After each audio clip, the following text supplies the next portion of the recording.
Berita Al-Hijrah 18 Muharram 27 Ogos 100 hari penentu prestasi awal Menteri Kabinet.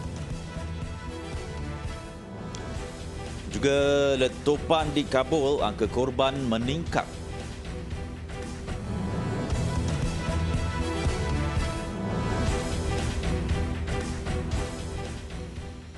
Bismillahirrahmanirrahim. Assalamualaikum warahmatullahi wabarakatuh. Berita Al-Hijrah malam ini bersama saya Ardi Herman Marzi. Pembentukan kerajaan baru di bawah pimpinan Perdana Menteri Datuk Seri Ismail Sabri Yaakob menyaksikan 31 menteri menganggotai barisan kabinet dengan 38 lagi individu menjawat jawatan timbalan menteri. Dan tiada timbalan Perdana Menteri yang dilantik, sebaliknya 4 menteri kanan diamanahkan bagi menggalas portfolio utama.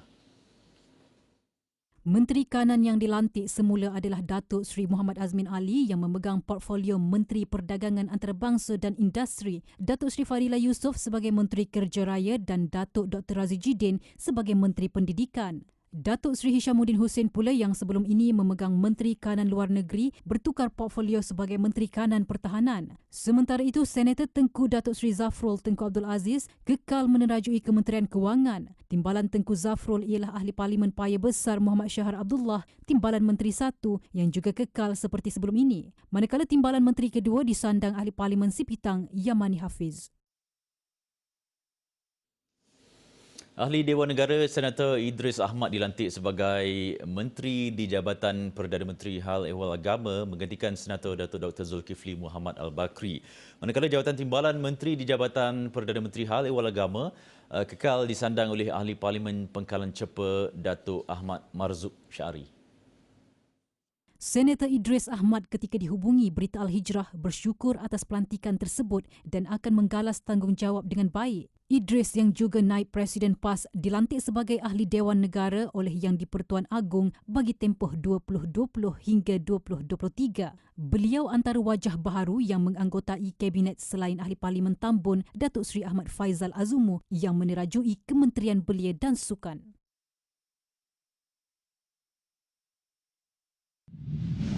Sementara itu, 3 bekas menteri dalam pentadbiran Barisan Nasional BN dilantik semula dalam kabinet baharu yang diumumkan pagi tadi. Datuk Seri Syahidan Kasim yang sebelum ini pernah dilantik menjadi menteri di Jabatan Perdana Menteri kini menjadi Menteri Wilayah Persekutuan, manakala bekas Menteri Pendidikan Datuk Seri Mahzir Khalid menerajui Menteri Pembangunan Luar Bandar. Ahli Parlimen Tanjung Karang Tan Sri Noh Omar pula memegang portfolio Menteri Pembangunan Usahawan dan Koperasi. Ahli Parlimen Rembau Khairi Jamaluddin Abu Bakar yang juga bekas Menteri Penyelaras Program Imunisasi COVID-19 Kebangsaan atau PIK kini menggalas tugas sebagai Menteri Kesihatan. Ia menggantikan Datuk Seri Adham Baba yang kini mengambil alih tugas Khairi Jamaluddin yang menerajui Kementerian Sains, Teknologi dan Inovasi sebelum ini. Khairi Jamaluddin menerusi mesej ringkasnya di Facebook menyatakan penghargaannya di atas kepercayaan yang diberikan dan beliau optimis untuk memikul amanah ini dengan bersungguh demi keluarga Malaysia. Khairi Jamaluddin sebelum ini dipertanggungjawabkan untuk menyelaras program imunisasi COVID-19 kebangsaan PIK dalam usaha mencapai imuniti kelompok menjelang Oktober ini. Dan dengan pembentukan kabinet baru hari ini, Datuk Seri Ismail Sabri menetapkan setiap kementerian perlu membuktikan pencapaian awal dalam tempoh 100 hari. Saya berharap pelantikan kabinet ini akan memberi keyakinan baru untuk negara bangkit dan bersatu dalam melawan COVID-19 serta membebaskan keluarga Malaysia daripada kesengsaraan hidup akibat pandemik ini. Saya akan pastikan kabinet ini menekankan budaya kerja berprestasi tinggi. Justru, setiap kementerian perlu membuat perancangan jangka pendek dan jangka panjang serta mencapai sasaran yang ditetapkan. Untuk itu, setiap kementerian perlu membuktikan pencapaian awal mereka dalam tempoh 100 hari pertama.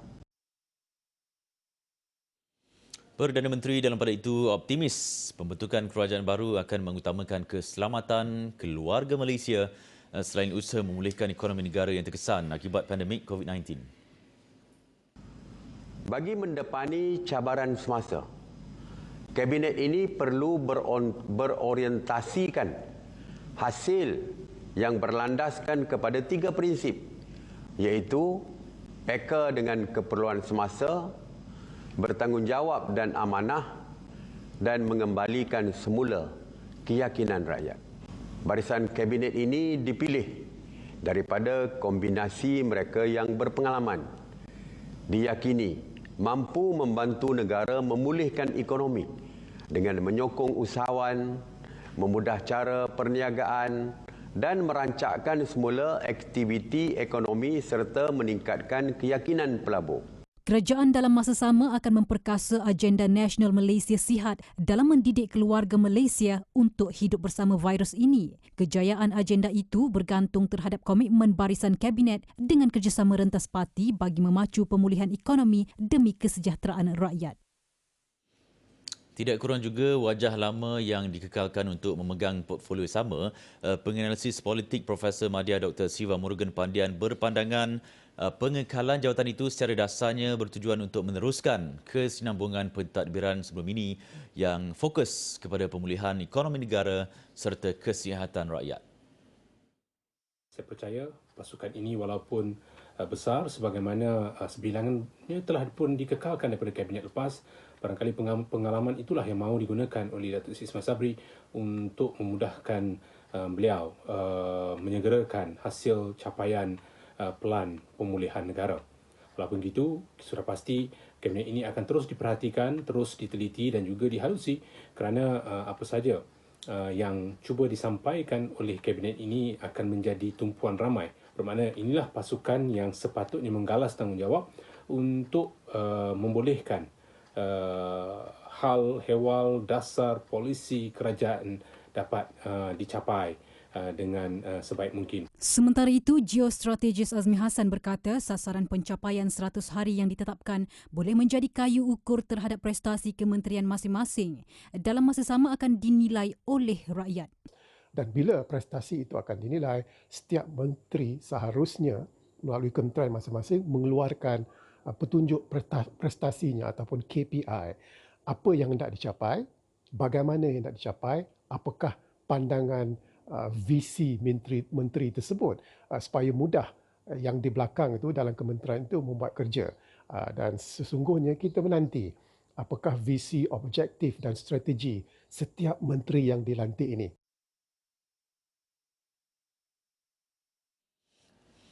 Baik, susulan pertemuan antara Tunku Mahkota Johor dengan guru-guru di Johor yang enggan menerima vaksin, Tunku Ismail Ibrahim bertitah hanya 396 daripada 779 guru yang enggan menerima vaksin atas sebab keraguan terhadap vaksin berkenaan, manakala selebihnya mengambil pendirian untuk menangguhkan terlebih dahulu pengambilan vaksin atas sebab-sebab tertentu. Tunku Ismail menerusi hantaran di Facebooknya bertitah hasil dari ulasan guru-guru mengenai isu yang dihadapi antara sebab penangguhan itu adalah kerana mempunyai alahan, mengandung ataupun keadaan kesihatan yang tidak mengizinkan. Manakala sebilangan guru kini bersetuju mendaftar untuk mengambil vaksin. Hari ini Tunku Mahkota Johor berkenan mengadakan perjumpaan bersama guru yang belum divaksin di bangunan Sultan Ibrahim. Baginda dalam masa sama berharap guru-guru berkenaan mengambil vaksin sebelum sekolah dibuka semula demi memastikan kesihatan dan kesejahteraan rakyat. Jangkitan harian COVID-19 masih melebihi 20,000 kes apabila merekodkan 22,070 kes baru COVID-19 hari ini.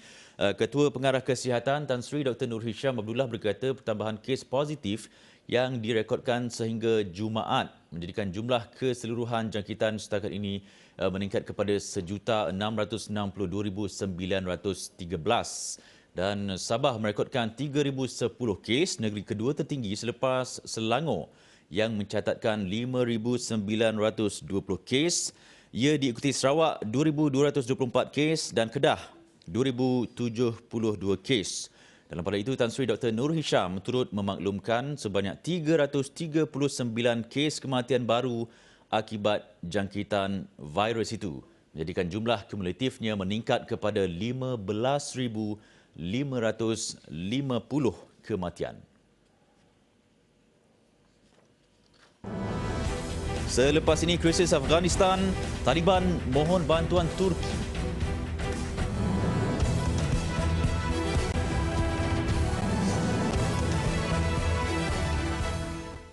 Masih bersama berita Al-Hijrah, lebih 100 orang termasuk 13 tentera Amerika Syarikat maut dalam serangan bom di luar lapangan terbang di Kabul semalam. Letupan bom tersebut menyasarkan orang ramai yang sedang berasak untuk meninggalkan Afghanistan. Daesh dilapor mengaku bertanggungjawab atas serangan itu. Pegawai Kanan Kesihatan Afghanistan melaporkan letupan itu menyebabkan sekurang-kurangnya 90 orang awam terbunuh. 140 kecederaan dilapor membabitkan rakyat Afghanistan. Serangan berlaku menjelang tarikh akhir 31 Ogos untuk Amerika Syarikat dan negara barat menyelesaikan proses pemindahan penduduk Afghanistan dengan hampir 100,000 telah dibawa keluar. Lapangan terbang di Kabul adalah satu-satunya kawasan di Afghanistan di bawah kawalan asing sejak Taliban kembali berkuasa dan ia menjadi tempat orang awam berkumpul dengan harapan dapat dipindahkan. Sementara itu, Presiden Amerika Syarikat Joe Biden berikrar akan memburu mereka yang bertanggungjawab dalam serangan bom di luar lapangan terbang di Kabul hingga mengorbankan 13 askarnya. Amerika Syarikat katanya tidak akan memaafkan dan melupakan kejadian melibatkan hero mereka. We will not forgive. We will not forget. We will hunt you down and make you pay. Selain 13 yang maut, 18 anggota tentera Amerika Syarikat dilaporkan cedera akibat serangan. Biden memaklumkan setakat ini tiada bukti menunjukkan Taliban bersekongkol dengan Daesh. Sementara itu, Pertubuhan Bangsa-Bangsa Bersatu PBB mengutuk serangan bom yang dilakukan kumpulan Daesh di lapangan terbang di Kabul, Afghanistan semalam. Susulan insiden itu, PBB akan mengadakan mesyuarat bersama 5 anggota tetap Majlis Keselamatan Isnin depan bagi membincangkan krisis di Afghanistan. Setiausaha Agung PBB Antonio Guterres berkata mesyuarat tersebut membabitkan Amerika Syarikat, Britain, Perancis, Rusia dan China. Ia seiring tumpuan Britain dan Perancis mengusahakan resolusi PBB berhubung Afghanistan yang memerlukan persetujuan daripada kesemua 5 anggota tetap yang masing-masing memiliki kuasa veto. Namun teks berkenaan masih belum dikongsikan. Kali terakhir barisan penuh anggota Majlis Keselamatan membuat pertemuan dan membincangkan isu Afghanistan ialah pada 16 Ogos lalu, hari selepas Taliban menguasai negara itu. Menurut Guterres, insiden yang mengakibatkan puluhan maut itu sekaligus menunjukkan keadaan tidak stabil di Afghanistan. Bagaimanapun, PBB tetap tekad menyalurkan bantuan kecemasan ke negara itu sebagai sokongan kepada rakyat Afghanistan. Turki belum membuat sebarang keputusan berhubung permintaan Taliban untuk dibantu mengendalikan lapangan terbang Kabul. Presiden Turki Recep Tayyip Erdogan berkata perbincangan berhubung perkara itu masih lagi dijalankan. Menurut sumber Reuters, Taliban meminta bantuan teknikal Turki untuk mengendalikan lapangan terbang di Kabul, namun meminta Ankara memanggil balik tenteranya pada 31 Ogos ini. Ketika ini, lapangan terbang Kabul sedang sibuk dengan misi memindahkan keluar rakyat Afghanistan selepas Taliban berkuasa. Pemindahan itu perlu dilakukan sebelum 31 Ogos ini. Erdogan berkata ketenangan perlu dipulihkan di Kabul dan keputusan berhati-hati perlu diambil kerana bimbang akan terlibat dengan isu-isu yang sukar dijelaskan. Anggota NATO Turki sebelum ini menempatkan ratusan pegawainya di Afghanistan dan telah bertanggungjawab terhadap keselamatan lapangan terbang tersebut untuk 6 tahun kebelakangan ini. Ankara setakat ini telah memindahkan sekurang-kurangnya 350 anggota tenteranya dari Afghanistan sejak pengambil alihan Taliban.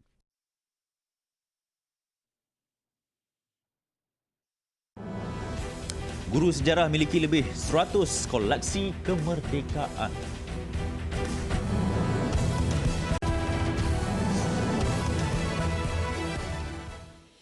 Masih bersama berita Al-Hijrah, 5 syarikat kerugian RM120,000 selepas terpedaya dengan penjualan bahan organik minyak Precatoria yang didakwa digunakan sebagai bahan membuat vaksin COVID-19.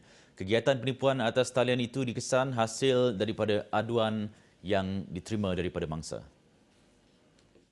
Pengarah Jabatan Siasatan Jenayah Komersial Datuk Muhammad Kamaruddin Mat Din berkata modus operandi yang digunakan sindiket ialah dengan menghantar email kepada syarikat disasarkan dan menawarkan penjualan minyak itu. Syarikat yang berminat diminta membuat pembayaran ke dalam akaun diberikan atau akaun kedai bagi tujuan membeli sampel bahan organik itu untuk menghasilkan vaksin COVID-19.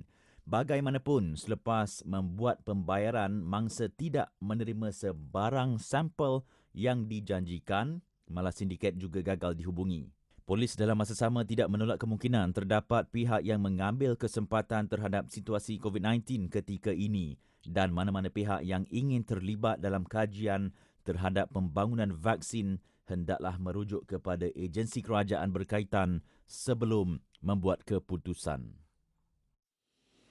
Seorang guru di sebuah madrasah di Teluk Mas, Melaka mengaku tidak bersalah atas dakwaan mencederakan pelajarnya yang juga orang kurang upaya OKU minggu lalu.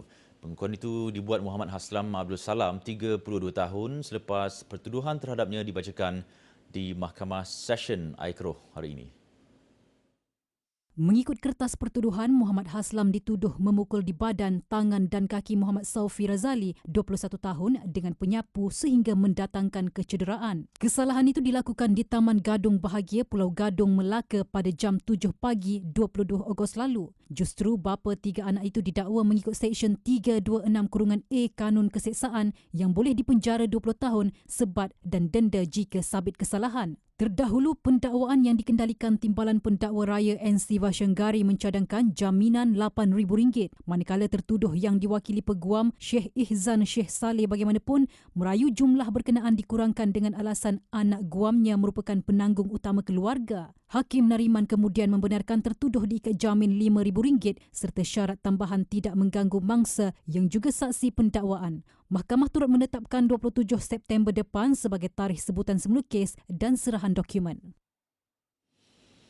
Pengumpul barangan antik dan lama mungkin sudah biasa dengan koleksi shilling atau stamp, namun berbeza pula dengan aktivis sejarah dari Pontian Johor di mana hobinya tertumpu kepada mengumpul lebih 120 cenderahati kemerdekaan keluaran 1957.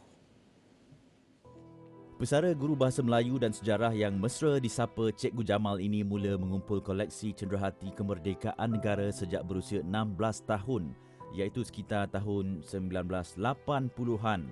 Antara koleksi yang paling berharga ialah Surat Khabar Malaya Merdeka, keluaran 1 September 1957 dalam jawi tulisan tangan yang masih disimpan rapi.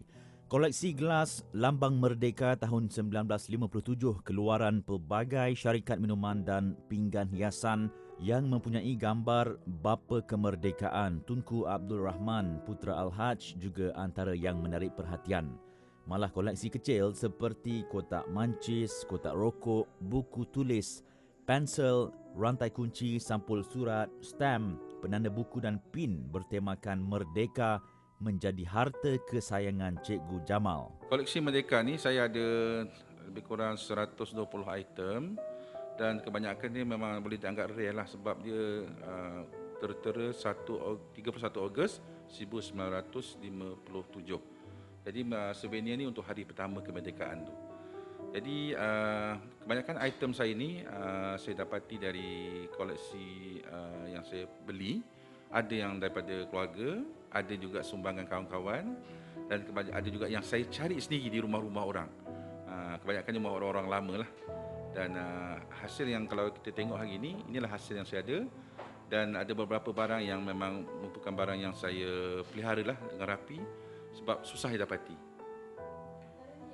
Okey, antaranya kalau di depan saya ni ada pinggan kemerdekaan. Ini pun cenderamata kemerdekaan. Ini ada pinggan yang rare lah, yang lama.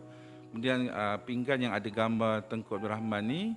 Kemudian ada gelas Green Spot, keluaran minuman Orange Green Spot. Ini antara yang rare lah. Ini saya dapat di Singapura dan kemudian daripada kawan-kawan lah. Ada yang dapat lebih saya minta lah, saya beli. Kemudian ada juga gelas-gelas merdeka lain yang juga seangkatan dengan dia lah. Begitu ada juga sedikit sampul surah hari pertama. Antara koleksi terbaru yang dibelinya berkaitan kemerdekaan ialah pada sambutan Hari Kebangsaan ke-50. Sehingga kini, hobi Cikgu Jamal belum pudar malah masih meneruskan usaha mencari koleksi cenderahati kemerdekaan secara dalam talian, biarpun dalam tempoh pandemik COVID-19. Pengorbanan yang dilakukan oleh sahabat-sahabat kita yang berada di barisan hadapan. Innamal mu'minuna alladhina amanu billahi wa rasulih thumma lam yartabu wajahadu bi amwalihim wa anfusihim fi sabilillah ulaika humus shadiqun. Sesungguhnya orang-orang mukmin yang sebenarnya adalah mereka yang beriman kepada Allah dan Rasul-Nya. Kemudian mereka tidak ragu-ragu dan mereka berjuang, yakni berjihad dengan harta dan dirinya di jalan Allah. Mereka itulah orang-orang yang benar. Surah Al-Hujurat ayat ke-15. Perjuangan kita mungkin tidak sama. Kalau dahulu pejuang-pejuang kemerdekaan berhadapan dengan payah, penat, jerih. Tetapi perjuangan kita sekarang sangat berbeza. Nama-nama yang kadang-kadang kita tidak dendangkan. Mereka mengambil tanggungjawab untuk menunaikan fardu kifayah. Anak-anak mereka merindukan belayan ibu dan ayah mereka. Ayah, kalau ayah balik nak peluk ayah lama-lama tau. Jangan resah, jangan gundah, jangan gelisah. Perjuangan anda, pengorbanan anda pasti akan dinilai dan dipandang oleh Allah Subhanahu Wa Taala di dunia lagi, apatah lagi nikmatnya nanti di akhirat.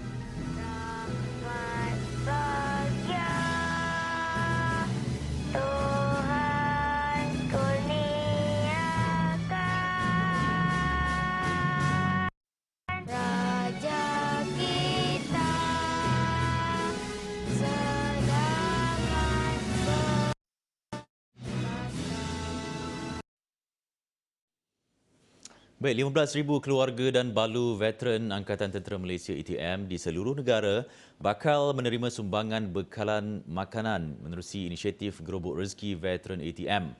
Panglima Angkatan Tentera Malaysia Jeneral Tan Sri Datuk Effendi Buang berkata bantuan tersebut salah satu inisiatif untuk menghargai jasa veteran di samping meringankan beban keluarga yang terjejas akibat COVID-19. Inisiatif ini dilaksanakan mulai bulan Ogos ini dan adalah merupakan satu manifestasi keprihatinan kerajaan khasnya dan masyarakat Malaysia amnya terhadap kebajikan keluarga veteran ATM dan balu veteran ATM yang rata-rata mereka adalah dalam golongan B40. Beliau berkata demikian kepada media selepas menyempurnakan majlis perasmian penyerahan kotak makanan program Bantu-Bantu Malaysia kepada Kementerian Pertahanan sempena inisiatif Gerobok Rezeki Veteran ATM 2021 di Hotel Palace of the Golden Horses, Sri Kembangan, Selangor. Setakat hari ini, Kementerian Pertahanan telah menerima 10,000 kotak bekalan makanan daripada pengasas The Mines Resort and Country Heights Holdings, Tan Sri Lee Kim Yew menerusi Pertubuhan Bukan Kerajaan Bantu-Bantu Malaysia. Tambahnya, bantuan tersebut berbentuk barang keperluan asas dan akan diagihkan sehingga hujung tahun ini melalui Jabatan Hal Ehwal Veteran ATM, JEV ATM. Amanah Hartanah Bumi Putra AHB dengan kerjasama Malaysia Relief Agency MRA meneruskan misi mereka menjejaki individu yang terjejas pendapatan akibat COVID-19. Inisiatif yang bermula sejak pelaksanaan PKP semakin rancak dijalankan menerusi program Bendera Putih Kongsi Rezeki.